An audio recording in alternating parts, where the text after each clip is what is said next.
after no less than 870 days and 3 prime ministers, the UK government on April 27th published the results of its review of gambling legislation and made a series of policy recommendations in a 256-page white paper.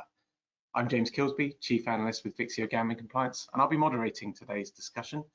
And over the next hour or so, we will be talking with a panel of experts, highlighting some of the key proposals in the white paper and exploring potential impacts on the industry. We'll also be talking through next steps as we move beyond the white paper's recommendations to think about the regulatory and statutory changes to come. By and large, those changes are going to come after a series of hugely significant public consultations to be held this summer. Finally, as Jack mentioned, we very much welcome your questions, which you can submit via the chat box on your screen. And we're going to be aiming to get to as many of them as we possibly can. Jack, if you can move to the next slide. I'd like to very much introduce our 2 expert panelists. First up, we have Bahar Al-Aidini, partner at Harris Hagen, the specialist gambling legal and regulatory law firm based in London. Bahar has over a decade of experience advising clients on all areas of UK gambling law, including licensing, compliance and corporate evaluations, among other areas. Secondly, Dan Wall, partner at Regulus Partners and a leading advisor on gambling regulation and safer gambling in the UK and internationally. Prior to joining Regulus, Dan served in various senior roles for UK casino and bingo operator The Rank Group and was also the founding chair of gambling education charity YGAM. Next slide. Before we kick off, just a quick introduction to Vixio for those of you joining us today who are not already familiar with us. Since prior to the last major shake-up of UK gambling legislation in 2007 with the implementation of the 2005 Act, Vixio has provided independent regulatory intelligence, research and data solutions to the global gambling industry. Through our gambling compliance platform, we help our clients to monitor and digest policy changes, identify potential regulatory risks, and dramatically reduce the amount of time that they need to spend researching regulation as they consider expanding into new gambling markets. Please visit vixio.com or get in touch with us to learn more, including about our dedicated UK White Paper in Focus page, where we will be continuing to produce ongoing analysis of the various topics we will be discussing today. Moving on, you will see that we've called this webinar the end of the beginning, and with very good reason. Through the white paper, we have a series of proposed policy changes from the government, but the exact outcome of those changes are really going to hinge on the outcome of 7 consultations that are mostly going to be held this summer, as well as several other initiatives that will involve industry working groups and other stakeholders. As you'll learn, the outcome of these consultations is really going to determine how the white paper will impact the UK gambling industry, and the white paper's publication itself can truly be seen as more of a starting point than an end point.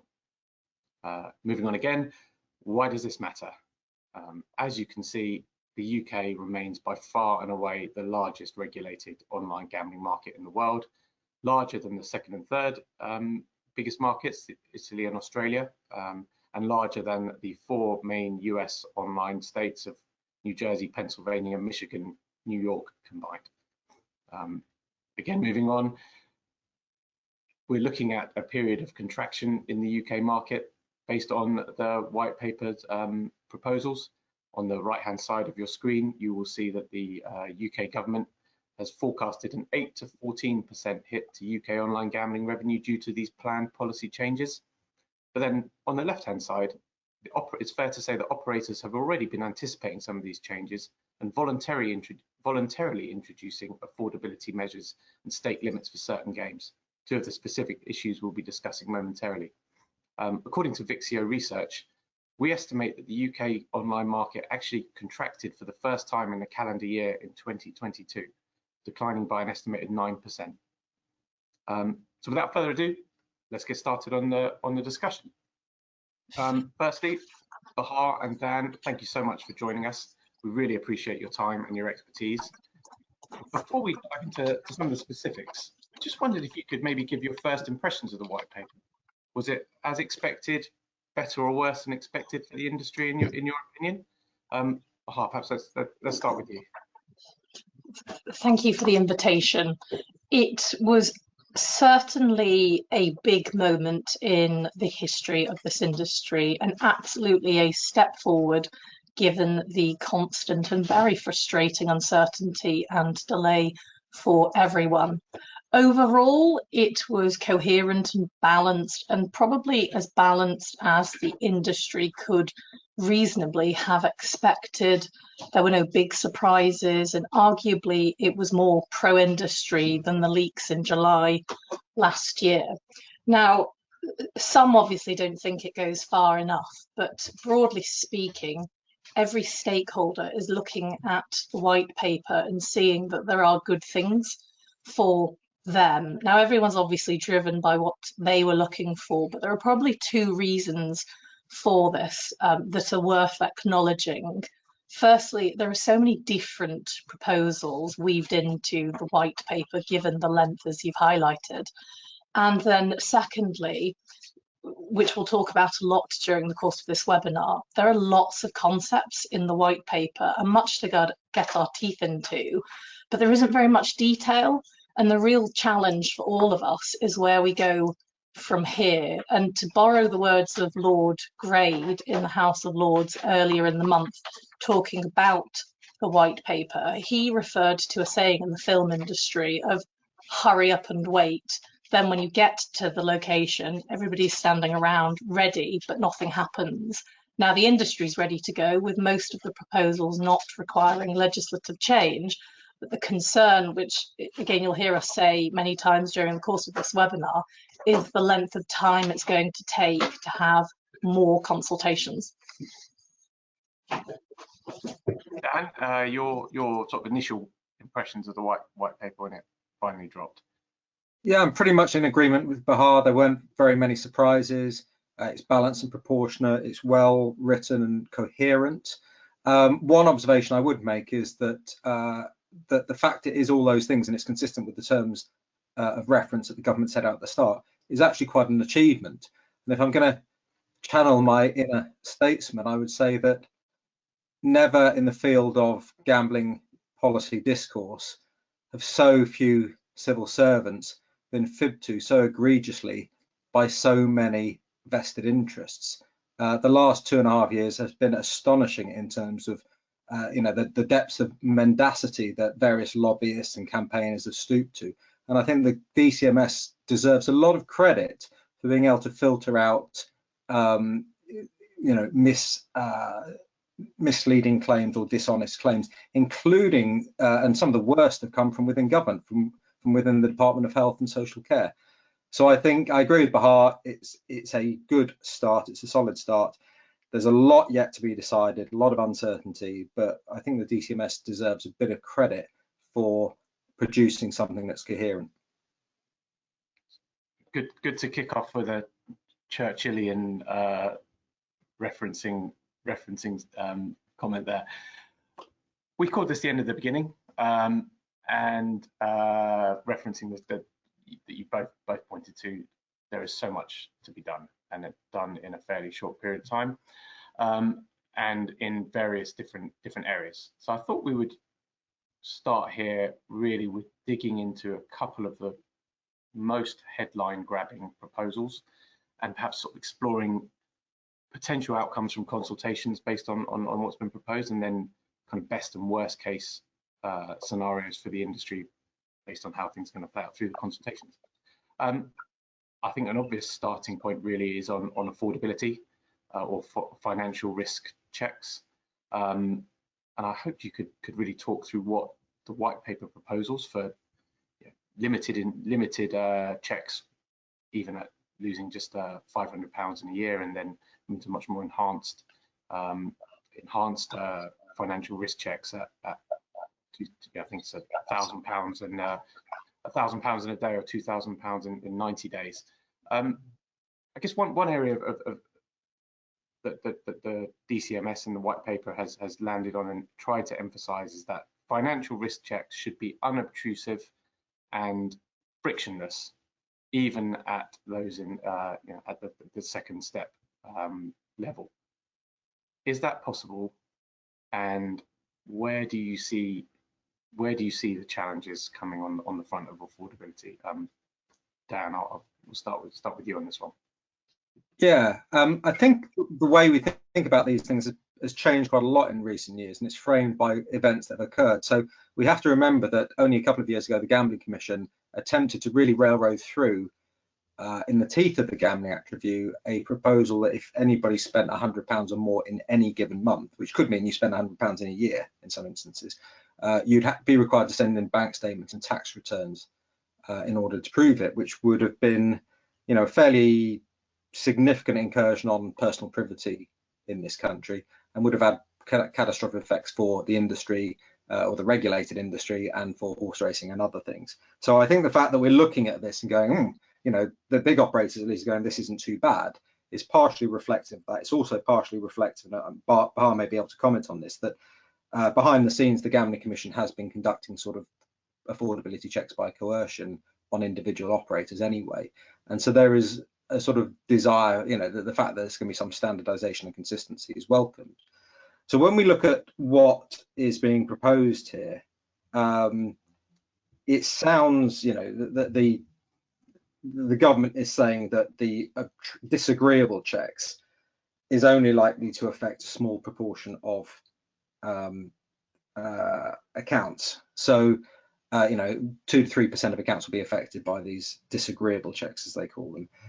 But we have to remember that that's going to be within the group of customers which spends disproportionately on gambling.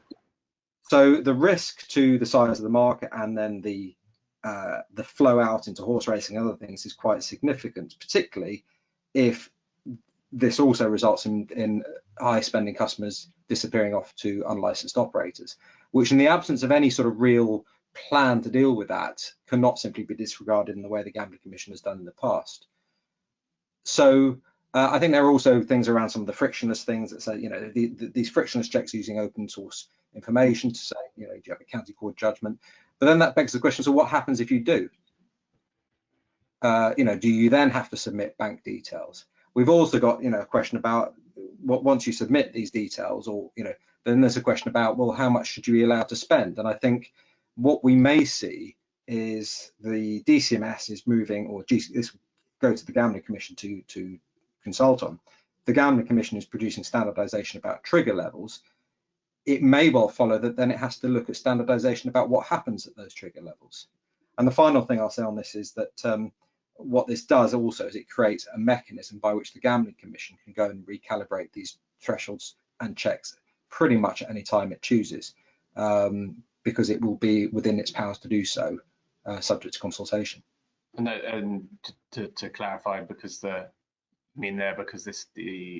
financial risk checks will be within the Gambling Commission's powers. We're not talking about a statutory or secondary legislative change here, right?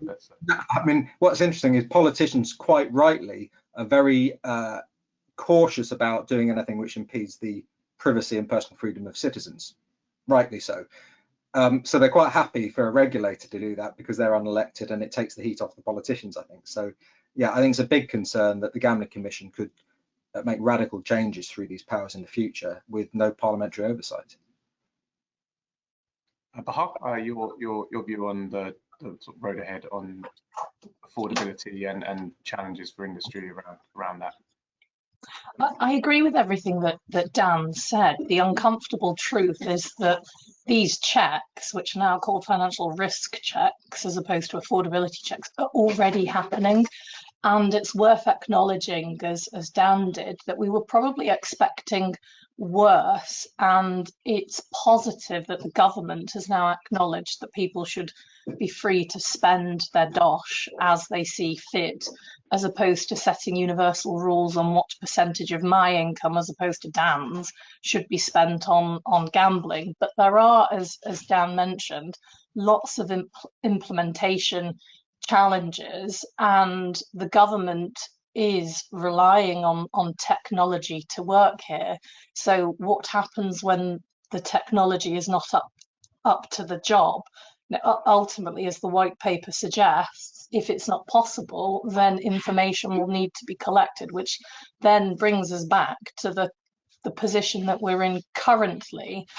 And it's also worth acknowledging that the worst case scenario of getting this wrong is the risk of people going to the black market. And then the other thing I think is worth noting is that these proposed checks are in relation to online at the moment. So if they're introduced online, the likelihood is in due course they'll also be extended to the land-based sector. To move to a second really headline area of the white paper, and that's on stake limits for online slot games. We know they are coming, but we don't actually know definitively from the white paper where they're going to land. I think the proposal is for a cut to online slot game stake limits of £2 to £15, somewhere within that range, and then either the same or at £2 across the board, or a £4 lower limit for players under 25. Obviously, fixed odds betting terminals, FOBT stakes were cut to £2 in betting shops a few years ago, despite some advocacy efforts on the part of the industry to keep a high limit. So I guess the question here is there any reason to believe that we will see a limit for online slot games of anything higher than the lowest point of £2 suggested? We'll start with you on that one. Where are we going to land on slot stake limits? In a word, to answer your question, no, I don't think we'll end up at £2 and therefore parity with FOBTs and the £2 limit that was imposed in 2019. There are robust reasons that differentiate the online environment from the anonymous land-based environment in which FOBTs are placed. Online operators have access to data on their players to monitor and track play intervening where necessary, and stake limits are one layer of protection. I think we'll probably end up at about £5, which represents approximately 1% of spins, and that's also the figure that was leaked in July 2022. And then I think we'll end up with £2 for under 25s. Dan, you have a view on? Yeah, I think this has almost been the easiest area to judge right from the start, because in the terms of reference to the review, Nigel Huddleston, who was at the time minister, said that one of the aims of the review was to align online gambling regulation more closely with land-based regulation. And in land-based environments, you either have a maximum stake of £1, £2 or £5 per spin. So there is already, if you follow the argument, it suggests to me that £5 may be the where they settle. I think if we look back at the FOBT thing, a range of options were considered and they ended up going to £2. It felt at the time as though some of the higher options that the government considered at the time were just window dressing. But at the same time, I think the bookmakers played the FOBT thing very badly because they didn't do any real tests to see actually what would happen. One thing the industry's done a bit better this time around is actually put in place there. So Flutter, for example, voluntarily lowered their maximum stakes per spin to £10. Yeah. So there ought to be quite a good trove of evidence that shows what happens at different levels. So I agree with Bahar. I think £5 is the favourite here. Things can still happen in politics. One thing I thought was interesting in the review, one thing that was turned down, was the Mayfair casinos, who have perhaps could make every argument that Bahar's made for why they should be allowed higher stakes, because they track, they do source of wealth checks on all their customers. But a small number of Mayfair high-end casinos asked for higher stakes on their slot machines, and they were turned down. So, I think that's more pragmatic than principled. But yeah, I'm with Bahar. Away from those, the two very prominent issues, stake limits and affordability, I guess I wondered if you both could highlight one or two or three other proposals in the white paper that maybe haven't attracted quite as much attention to date, but you still think will make a big transformative impact on the industry. So away from those areas, Dan, other things you'd like to flag that? Yeah, what you're thinking? I think the big threat to the industry and to consumers who enjoy gambling in this country is not stake limits necessarily, or even affordability checks. The big threat is that a very powerful public health lobby wishes to treat gambling the same as tobacco. And we've seen that Public Health England put it in documents which were then released under the Freedom of Information Act. So we know that there's a very strong anti-gambling lobby which sees it as tobacco. And another example was the Department of Health and Social Care has proposed that there should be plain packaging for all gambling products. And what they mean by that is no colours, logos or images, which would mean a deck of cards in the casino would have to be black and white with no kings, jacks or queens and no suits. But so there is this big push, and there are two levers here which the people who wish to sort of paint gambling as the new tobacco can pull. One is the creation of this new levy, which will be a fund which will go to treatment, research and prevention initiatives. And we've already seen, a lot of gambling researchers, certainly in this country, are now indistinguishable from activists. And the quality of research is pretty derisory in most cases. There's an awful lot of research which is blatantly political in nature. And I think there's a big fear that gets supercharged, and actually any sort of competent or research or anything that has any involvement with the industry gets marginalized. So I think that's the first thing. There's a big basically potential for a big propaganda machine here. And that may involve treatment as well. I mean, we've seen the NHS has been pretty political on this issue. So we may see treatment used as a political issue. The second one is related to that, I guess, is messaging. And one of the smaller proposals in here is that the Department of Health and Social Care, along with the DCMS and the Gambling Commission, get to decide on what public health messaging should be used around gambling. I think it is not. Just to clarify, by that we mean messages that will accompany advertising and required to be displayed. Yes, and broader public awareness campaigns, I think.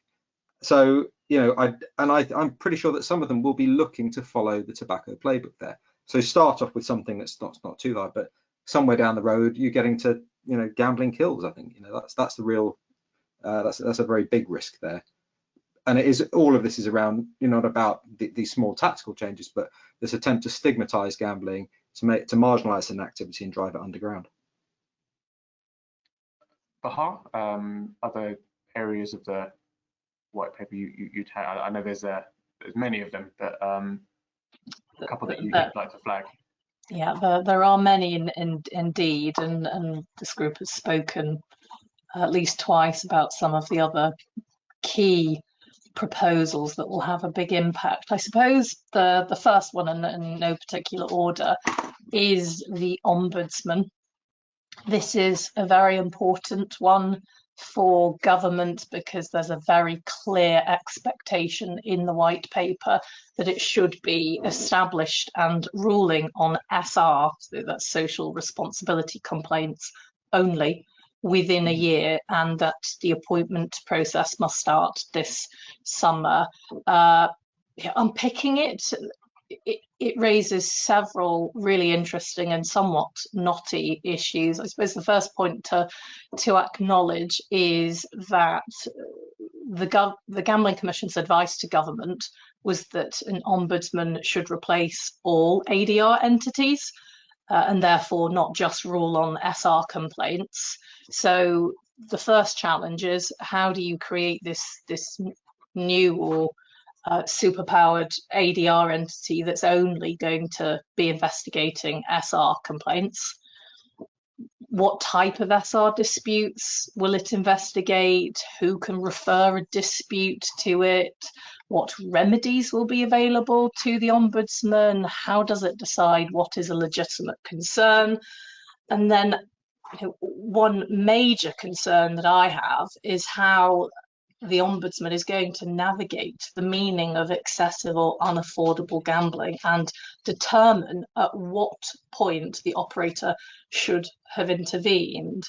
That question alone is not an objective assessment. By that I mean it's case specific.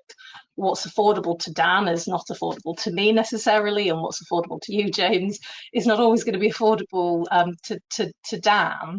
And then there are other issues, some of which are highlighted in the white paper, about to whom does the operator make payments, because evidence was submitted to DCMS that the timing and manner in which settlement is reached can have an impact on therapy, which should obviously be everybody's primary concern. And then, the anti-gambling lobbyists and other stakeholders have highlighted the concern that the BGC is instrumental, as stated by DCMS, in the formation of that ombudsman. And cynically, the Commission has got to have a very close relationship with the ombudsman.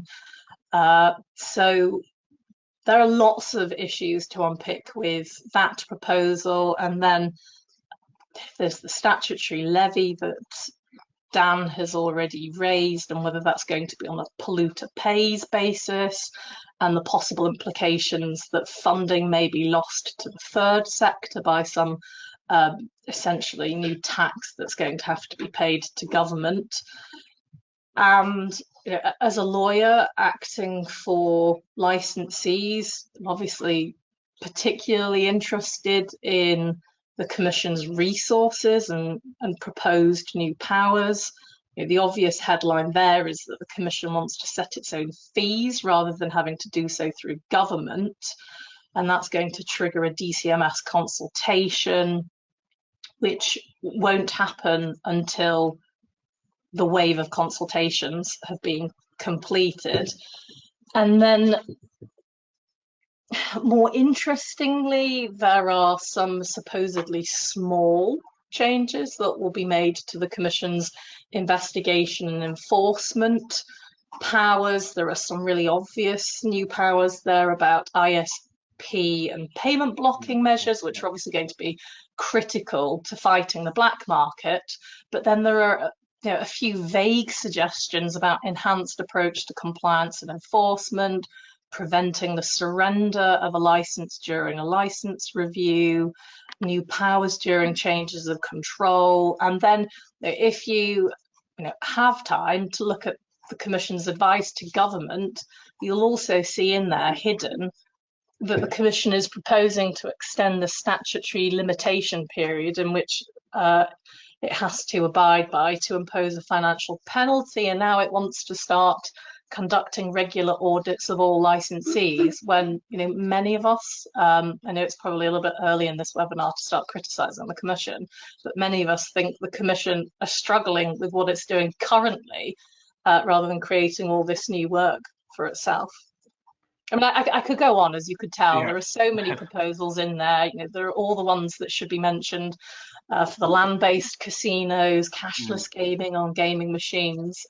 But I know you want to crack on and probably talk about where we go from here, so feel free to stop me. No. I think there's so many things, and probably things to take out away there are the role that how we're going to see public health messaging somewhat taken away from the industry when the fun stops, etc. Now the industry sort of potentially losing control of the messaging, and the ombudsman. Do you think that raise questions that have not been discussed in the same depth as some of the other things? Just switching gears somewhat to what's next. It's coming up every time about the number of consultations that are ahead. They're going to be critically important, aren't they? And I mean, what would you say to the industry around engaging in these consultations? Bahar, goes without saying, right, that this is not a moment in time to sort of be disengaged. Yeah, absolutely. The way to think about it is the white paper was about what to do and whether to do it. The consultations are now about how to do it. So at risk of sounding like a lawyer, the devil is in the detail. So the bit that's yet to come is probably arguably more important than what has just happened. And we need to ensure, as best as we all can do as stakeholders in this industry, to ensure that the changes are balanced, proportionate, and evidence-based. And what we all have to do, as Dan alluded to earlier, is we need to all draw a line under the long, vexed and often polarised debate on gambling, which is often led by emotion rather than evidence, and to remember the words of the penultimate gambling minister, Paul Scully, who said the white paper is not the final word. The industry needs to stay engaged as policies are refined, finalised and implemented. So in short, the industry needs to focus on change, drive change from within, and engage with government and the Commission to ensure the proposed reforms are delivered in a timely, sensible and workable way, always presenting the other side of the debate supported by evidence. And the last thing I'll say is that this may include holding the Commission to account to ensure it doesn't misinterpret or extend government's intention. Now, all eyes will be on the Commission, and I hope DCMS will supervise the Commission accordingly to ensure that due process is followed, because otherwise it's going to lead to further delays, which nobody wants. Dan, you would agree, I'm assuming, that the engagement in the consultations to come is going to be... Yeah, I think it's absolutely critical, and I say that in the knowledge that an awful lot of industry stakeholders are exhausted by the last 2.5, 3 years. They've lost a lot of faith in the political process because of promises that have been made and the whole ministerial reshuffling. But absolutely, it's critical to stay engaged. And I'll just echo a couple of things that Bahar said. I think, key word here is evidence. Now, if we're looking at the way the industry at large has engaged with the Gambling Act review so far, and this is a simplistic version, but it's sort of as though it's done it through tickets to Wembley and Wimbledon and thought that maybe that's going to work. I don't think the industry's really engaged properly with the evidence base, and this is an evidence-based review, and that was problematic anyway. I think as soon as you get into consultations, particularly with the Gambling Commission, who you cannot take to Wembley and Wimbledon, right? Being really on top of the evidence is critical, and both in terms of being able to argue coherently for what you want, but also in being able to debunk clearly misleading claims, some of which emanate from within the Gambling Commission. And I guess the final point which links to this is that the industry really needs to start thinking about the other side of this as well, and putting in place evaluation. Because if no evaluation is put in place, then the consequences of these changes will either be not assessed at all, or they'll be assessed by the Gambling Commission itself, which will then be in a position of marking its own homework. So one, it's critical to stay engaged through the process of consultations, but in a really sort of, we're biased, we're a research firm, so we're always going to say research is important, but I think it is important, evidence is important, but also it needs to be looking through that and going, okay, we're going to put in place evaluation systems, because otherwise you're leaving it up to the politicians and the regulators to decide whether this has worked or not, and they kind of have skin in the game in that one. I'm going to jump to a question that's been submitted through the platform here. Actually, break it up into two questions. Which of the white paper proposals do you expect the government to prioritise getting done before next year's general election? I guess maybe let's sort of divide those two issues into two. Do we expect all of these consultations, 7 of them, and other initiatives that are not consultations, will they all be treated equally, have equal priority as far as the Gambling Commission is concerned? And what risks, I guess, do you see? Is there a risk that the Gambling Commission's priorities in terms of implementation do not align necessarily with what the industry would like to see brought into effect here? Bahar, we'll start with you on that one. I think this is a really good question. To answer the first part, the consultations that I think will see more rapid progress on are the ones to do with player protection, the ombudsman levy, limits, anything along those lines will be prioritised. There's too much work for the Commission to start everything on an equal footing, and we can guarantee that the Commission will not share the same focus areas as the industry. What excites the Commission will not excite the industry, and our priorities will not be their priorities. The areas of interest that will require the greatest effort by industry to keep them high on the agenda for both DCMS and the Commission are any ones that the Commission firstly didn't like, where its advice was different, and DCMS have decided to ignore the Commission, or anything that involves a relaxation, such as allowing cashless gaming on gaming machines, the land-based casinos, RNG games on electronic terminals. Sports betting in casinos, I suppose, is another. Yes. So you see a risk that those, for want of a better term, expansive reforms, levelling up or expanding the land-based industry. There's a risk of them being seen as less of a priority than the player protection proposals, largely the online side. Absolutely, because the white paper has created an enormous amount of work for the Commission. Tim Miller said in his blog recently that the Commission has a project team, or project teams in the plural, that are dedicated to the white paper, but we know as a law firm that has extensive experience dealing with the Commission on a daily basis on anything from a license application to a change of control application to compliance and enforcement. Absolutely any touch point with the Commission is struggling with its own KPIs, and where it doesn't have a KPI on something, it's struggling with deadlines that it sets itself.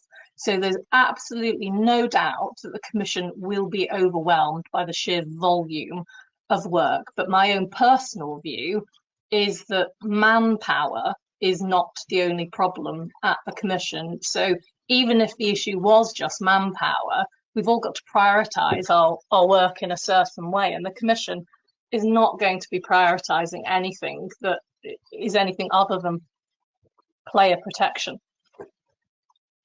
Dan, your thoughts on that, but then also the second half of that question, really, which referenced the general election. Where do you think the priorities would be, and what happens if implementation of the white paper proposals stretches beyond the targeted summer 2024 deadline that DCMS has alluded to, and starts to collide then with the general election? What are the risks on the prioritising of implementation, and then sort of more macro political risks if this stretches into the general election and new government? Yeah, I was at the Bingo Association AGM last week, and we had Sarah Fox from the DCMS speak and Tim Miller from the Gambling Commission, and they both seemed to be suggesting they were going to crack on with this as soon as humanly possible. And Sarah Fox was even suggesting some things might be expedited. And she's talking to the Bingo Association, which probably is more. So she's talking in respect of the things that they're after, like payments and they're changing to rules.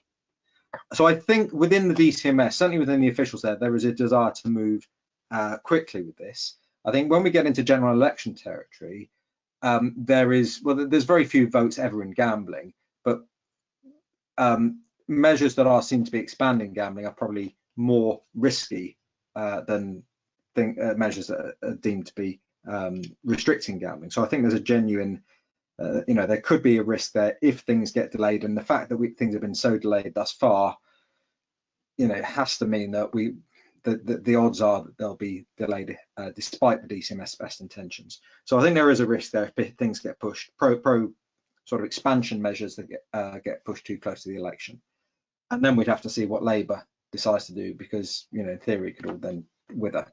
I think the other thing that's worth mentioning here is that there is a broader context to this. So the Gambling Act review wasn't actually comprehensive.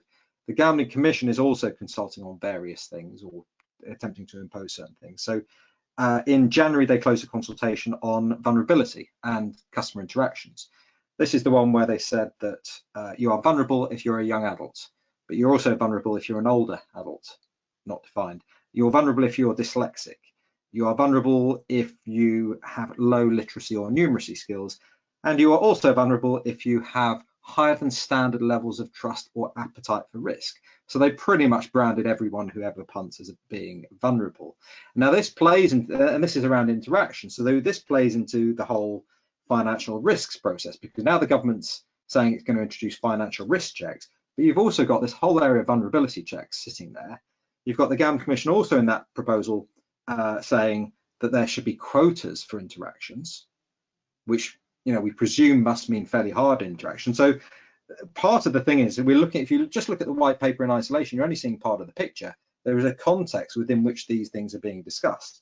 The Gambling Commission is also consulting on suicide reporting, which is quite a charged subject, and they're being a little bit dishonest about the way they're doing it. So I think we have to look at this. Is the white paper isn't the full story here. There's a lot else going on, and we have to remember too that so the Gambling Commission's piled into these things, knowing it's got a massive workload coming anyway.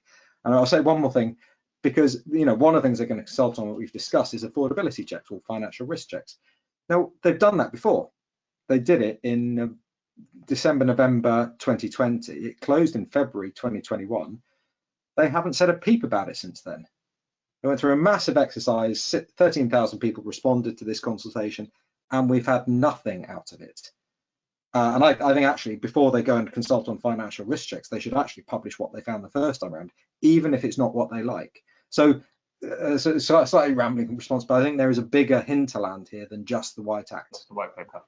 And the Gambling Commission can do what it likes to gambling regulation in this country, so long as the powers aren't explicitly reserved to the Secretary of State. It brings in another question that has come in here that partly relates to that, but single customer view is mentioned and referenced several times in the white paper, but it's not directly subject to any of the upcoming consultations.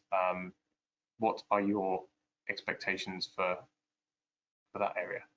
And just to clarify for our listeners, here we are talking about operators being able to share data around the gambling habits of their players on a sort of cross-industry basis. So you would see the total amount of spend and gambling activity across multiple platforms, not just your own, in order to make informed decisions around affordability, player protection, etc. So yeah, single customer view. What are the expectations for that leading into and on the back of the white paper? Bahar, is that something you can take? Yeah, a short response from me in that it's another good question. It's an important issue because we'll be in a similar position to the one that we were in several years ago, where a customer could self-exclude with one operator, but then just bounce to the next one until we had GamStop, which is obviously the multi-operator self-exclusion scheme. We need to await the outcome of the trials, but it's something that's very complex, particularly given the data sharing that's going to be necessary. So both from a privacy perspective, but also from a technological perspective. It's an important one. Dan, yeah, I think there's an important distinction between what single customer view and GamStop self-exclusion, in that when GamStop came in, it gave the customer a choice. So the customer could either choose to just exclude from that one operator or from all of them. So it was something that made sense from the customer's point of view, because if you wanted to self-exclude from all gambling, it was a pain to have to go around everyone and do it. So that made sense. I don't think the customer's really being asked about this, and that's we should always be concerned when the customer's needs are not really taken into consideration. And I don't know. I think there are clearly benefits to having some sort of mechanism where you can ensure that people aren't getting into trouble across multiple accounts. But when you get into sharing people's data, you are crossing a line there, and you need to be damn sure that it's justified in crossing that line. The second point, I guess, is like as with lots of things, it's where does this lead?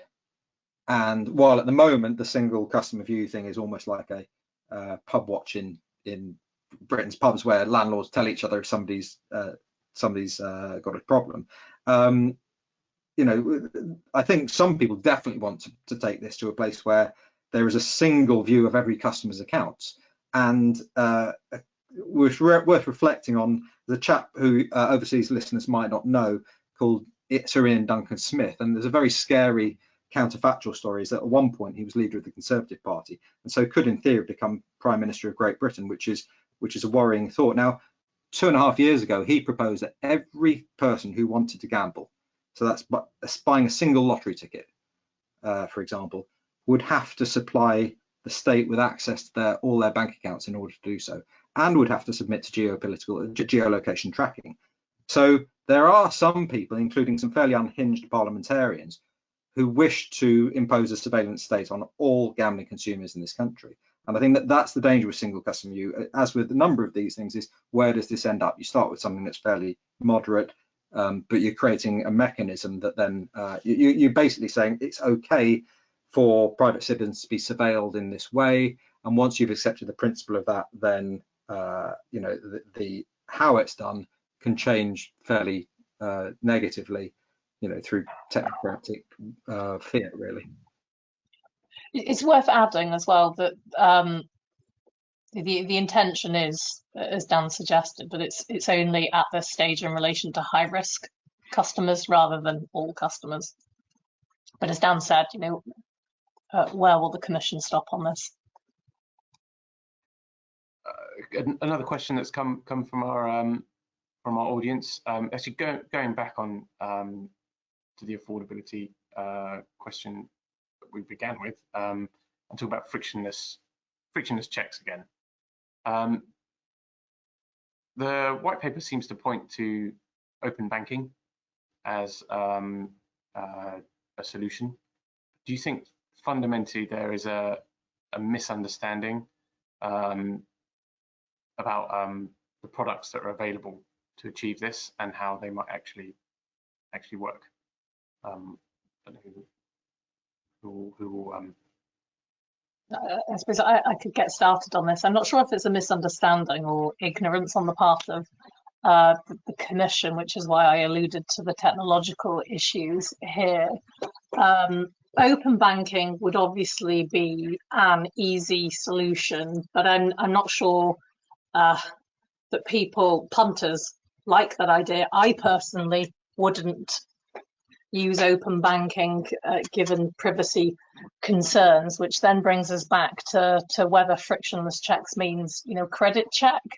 If it's a credit check, then how's that really going to work? What information is an operator going to get from a credit check? Because those of us that have applied for credit, whether it's a mortgage or a credit card, we know the differences between soft and hard checks and the ones that leave footprints on your credit profile. Like, I personally would never gamble if it was going to leave a footprint on my credit profile.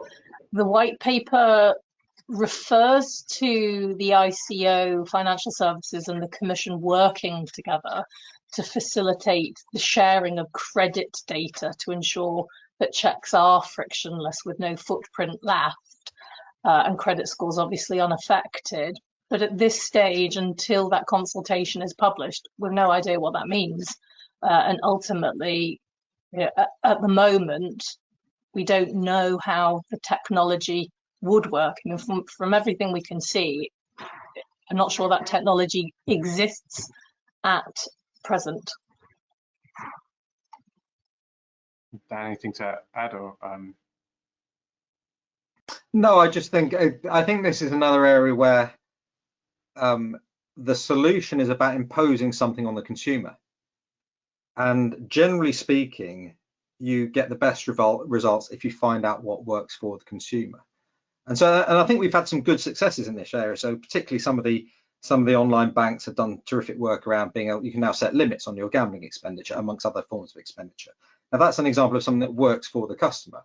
I think these, we have to, those who are concerned about the consumer and what's right for the consumer, which should include the Gambling Commission, but often doesn't, should be far more interested in how do we understand what's going to work? How do we understand what's going to have utility for the consumer and help support their own internal mechanisms of self-regulation, rather than assuming that all consumers are idiots or vulnerable or victims in waiting, and just impose a whole lot of rules on them.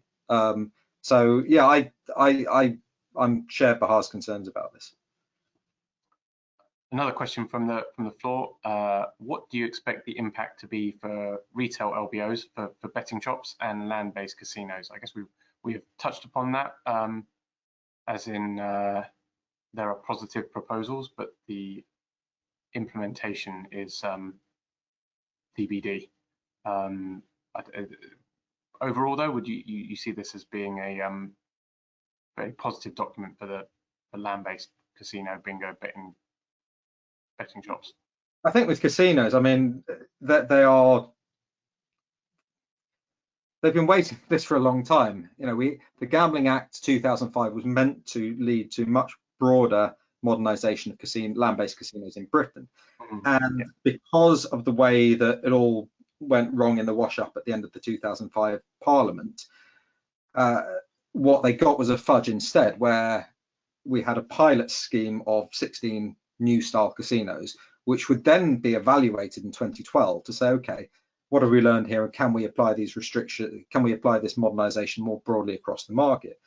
What happened is that things were delayed, the tax regime was changed, which meant a lot of local authorities lost interest. In the end, only, I think 7 or 8 got built of the 16. 16, yeah.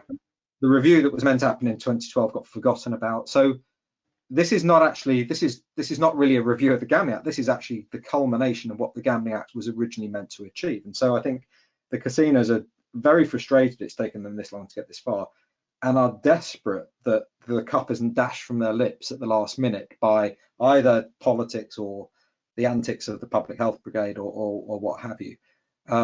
So I think if it goes ahead, it could be, it could be transformative for the land-based operators who have had a really tough time both in recent years with COVID and everything, but also they've had their one hand tied behind their back as online and gambling in this country has grown. It's been, as policy goes, it's been utterly incoherent. And yeah, I think they're desperate to see this one get over the line.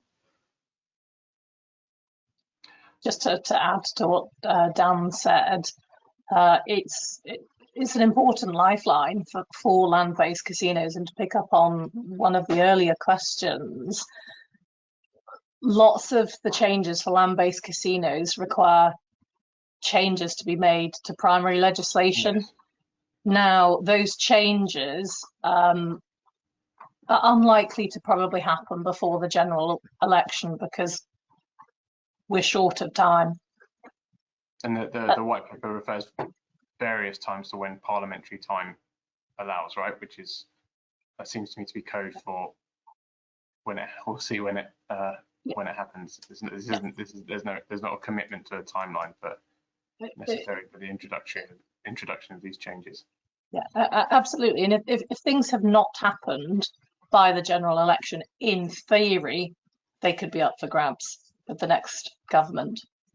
And no new government is going to make gambling a priority, and certainly not measures that are expanding existing measures. We are getting close to time. I just wanted to conclude with one question, actually, that acknowledges quite a number of our attendees today are based outside the UK. I guess we've explored the impact that the white paper will make within Great Britain. I just wondered if you have any thoughts really around what the wider global industry impact of the white paper could be. I mean, I find it very hard to believe that as a document and as this rolls forward, these proposals, particularly on online, won't be very closely studied by international regulators and policymakers. Do you have any thoughts on how sort of significant this could shake out to be on a global scale? Dan, you want to take yeah, Britain is the major economy with the longest track record of regulated online gambling in the world, pretty much. So I think there are jurisdictions that absolutely look to us. And actually, in the past, our gambling commission used to be quite well respected, and gambling regulators around the world would look to our gambling commission. That's diminished somewhat.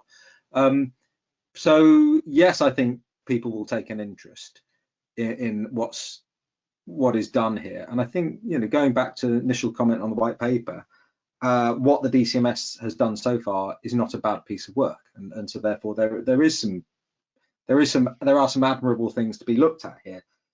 The issue is, again, as we talked about, where this goes from here, and in particular, and that is why, I said before, that is why evaluation is so critical.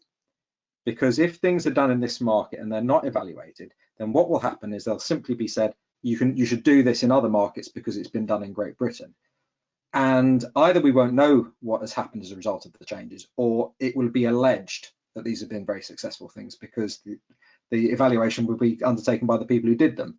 So I think what we're seeing here in Britain could have profoundly significant consequences around the globe, particularly in sort of Western economies. And it's absolutely critical that multinationals don't look at this and go, it's only Britain, we can leave that. It's absolutely critical they treat this properly and put in place evaluation measures so that we understand what happens here. Any views on the question? I agree with everything that Dan mentioned, and I would add that if you look at the white paper and also the Commission's advice to government, and indeed Andrew Rhodes, who is the chief executive of the Commission's briefing to CEOs late last year, there are numerous mentions of collaboration and engagement with other regulators, in particular in the white paper about combating illegal operations at home and abroad. So not only do regulators look at us because we're the main regulator of the online world, but also because of this collaboration between the Commission and foreign regulators. And then also, as Dan rightly pointed out to us all earlier today, Tim Miller's on his foreign roadshow of speaking at the North American Regulators Conference next month about experiences from Europe and what North America may learn from what we're doing here. Great. We have run out of time, and I feel like we have barely scratched the surface, but nonetheless, this has been very illuminating for me, and I'm sure for the entire group of people attending this webinar. I'll pass you back to Jack for some housekeeping closing remarks, but just personally would really like to thank you, Bahar and Dan, for sharing your expertise and insight with us today. We will have plenty more to talk about in the coming weeks and months, and perhaps we can regroup and explore the consultation process and implementation and see how we tracked against your predictions of a £5 stake limit among other observations. So thank you very much for your time.